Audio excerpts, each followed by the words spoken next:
جب ابراہیم علیہ السلام کو آگ میں پھینکا جا رہا تھا، جبریل آ گئے۔ جبریل علیہ السلام آئے اور ابراہیم علیہ السلام کو پکڑا اور فرمایا آپ کو میری ضرورت ہو تو بتا دیجئے، میں آپ کی مدد کے لیے آیا ہوں۔ کہاں سے آئے ہیں؟ آسمانوں سے آئے ہیں۔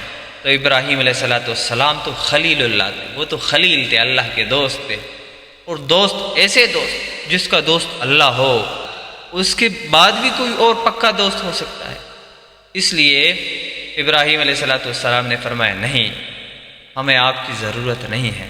اور یہاں پر ابن عباس رضی اللہ عنہ کے ایک روایت ہے کہ اللہ جل شانہ نے اس وقت حکم دیا تھا بارش کے فرشتے کو کہ جا کے وہاں پر بارش کیا جائے، تو بارش کا فرشتہ بھی آیا تھا اور انہوں نے بارش بھی کی تھی۔ لیکن قرآن کی جو آیت ہے یا نار کونی بردا وسلاما علی ابراہیم، تو براہ راست اللہ کا حکم آیا تھا سیدھا آگ کے لیے کہ اے آگ سلامتی والی ہو جا میرے ابراہیم کی۔